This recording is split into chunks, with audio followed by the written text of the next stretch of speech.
Hello guys, it's Grimminute here, and today we have another early access title to look at, and this time it's Spirits of the Hellements. Well, as far as I can tell, this one is inspired quite heavily by Elements TD, I think it was called. It was a custom map in Warcraft 3, a very popular one as well. And well, let's see if this one lives up to the OG predecessor. In the game, in the beginning we have two tutorial maps which I have completed. I wanted to make a video just doing those and kind of giving my impressions, but later on I kind of saw some more interesting mechanics that I wanted to talk about, so I decided to do two more levels on the highest difficulty to kind of see how much depth is actually in the game and how much of it is maybe kind of superficial as like a first impression when you enter the game. Overall, you have 4 chapters that have I think from 4 to 7 maps each, so there's quite a few maps actually to play around with.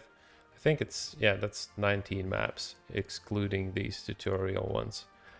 When you complete a map, you get these chaos orbs, which kind of just signify what you have done in the game. For each difficulty level, you get 1 chaos orb. So as you can see, I have completed these ones on the highest one, which is 4 orbs, but I have 5 there. So, yes, there is something else, which kind of, I guess, might be inspired a little bit from by Bloons TD, I guess, is the closest one. So if you go for the highest difficulty level, which is Diablo, you also can select these Diablo modifiers, which in turn will make the game more challenging, but also each modifier will give you another Chaos Orb.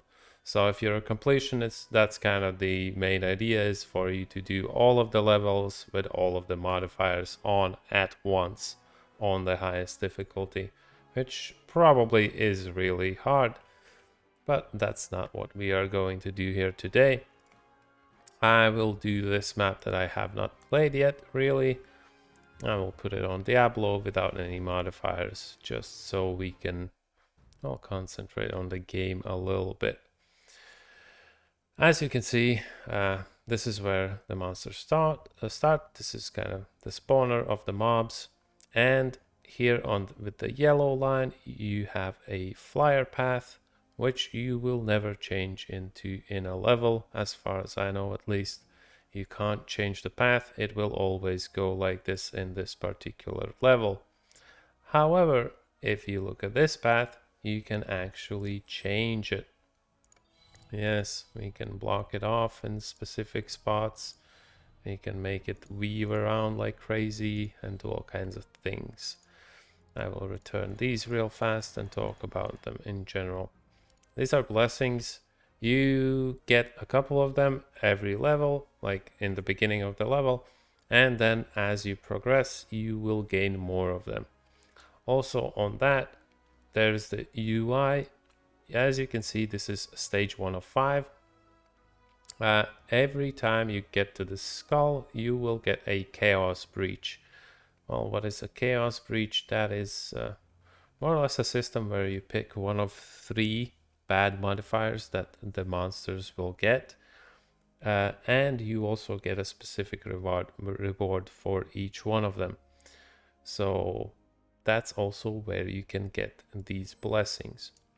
The blessings are basically, as I already showed you, kind of building blocks where you can place them and change the pathing of the land walking mobs. But also what it does is you can put your towers only on these blessed spots. And well, what is this? What's these in the middle? Well, those are the Hellements, I guess. And you, at least for as far as I have seen, you have fire, wind, and lightning. Maybe later on there's some other interesting stuff, but for now there's only 3 that I know of. Each one of them does a different thing. Like this one makes all the monsters that go through it to take more damage and reduces their regen. This one again basically gives a debuff to an enemy where when they get hit for next 8 seconds, they will also hit another nearby enemy for a fraction of that damage. And the wind one is kind of the more basic one that just slows the enemies. And that's already kind of an interesting concept, everything together, considering how many different towers you also get. But the more interesting part is actually when you place these blessings on those Hellements. What do you get then? Well, you can place your towers there. And each one on any of these Hellement tiles gets different kind of a buff. Basically turns them sometimes in completely different type of a tower, basically. As you can see, this one has a different thing, this one has a different thing, and so on and so forth. I also have not unlocked all the towers. I think there's like 3 more that I haven't unlocked. How many do I have? 7. Yeah, so probably there's 10, I assume. I'll show you that a little bit later. But yeah, each one has their own separate kind of specialty, basically.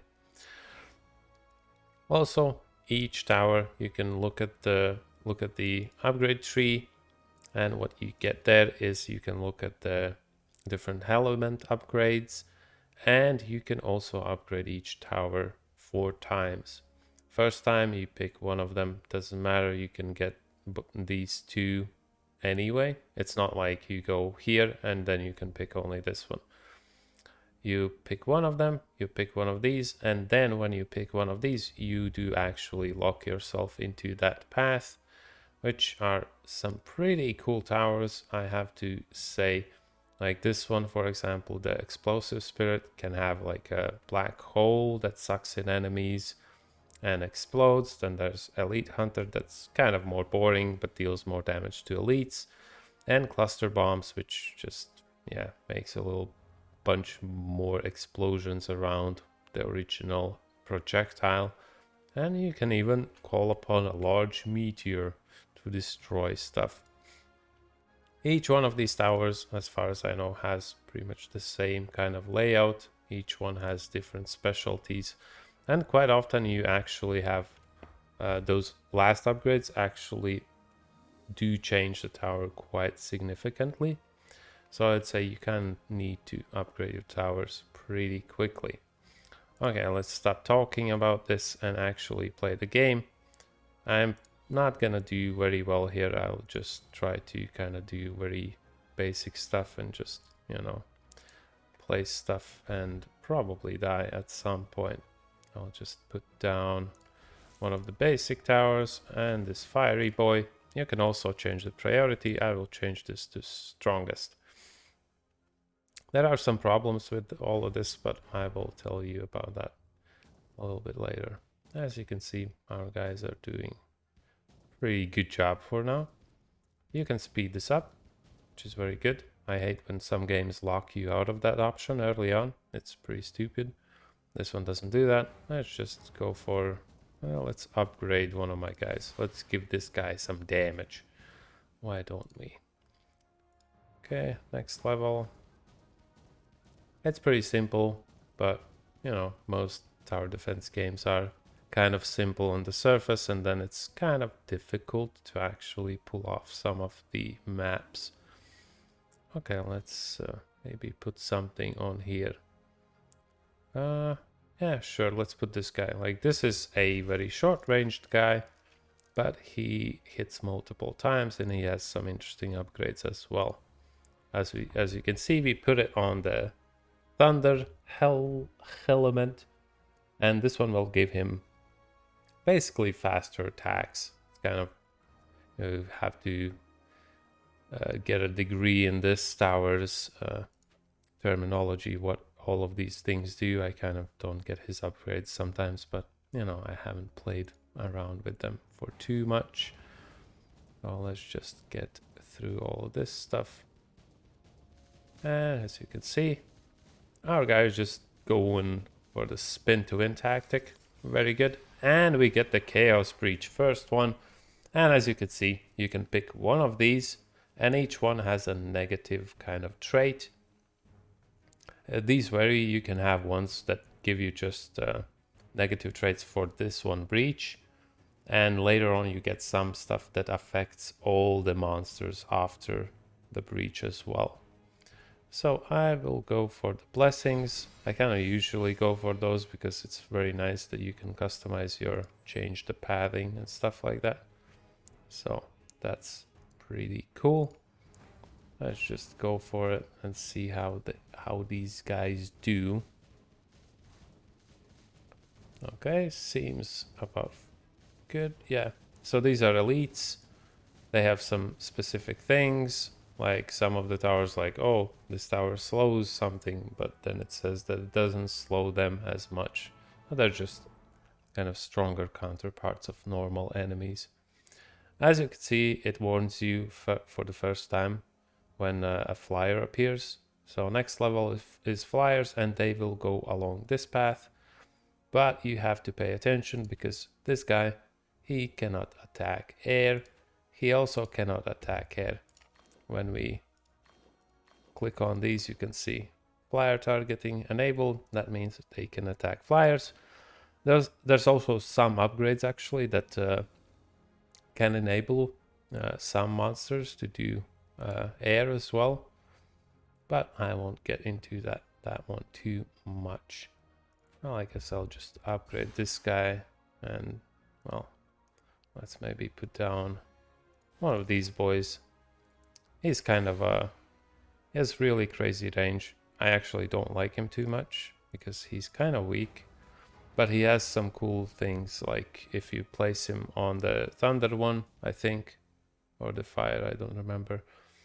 If you place him there, he will basically calling strike kill enemies under like 15% HP or something, which is really nice.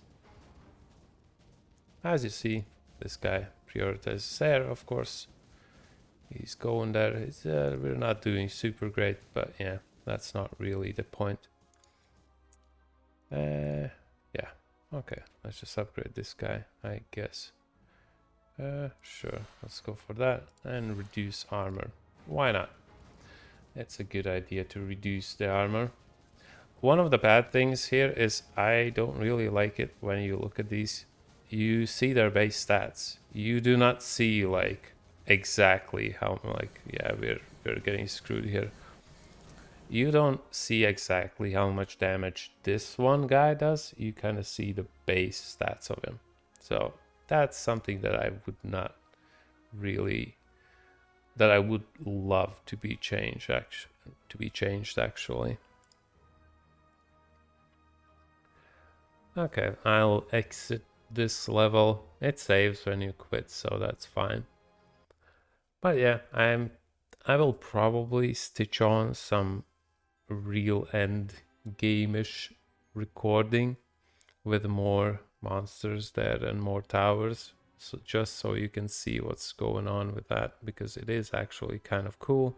Right, I can maybe actually jump into, see, maybe there's already one that oh yeah, okay. Now we are in this one, which is, I think already finished this one or something. But you can actually go into endless mode here. So as you can see, I have lots of different towers, different upgrades, different Hellements used.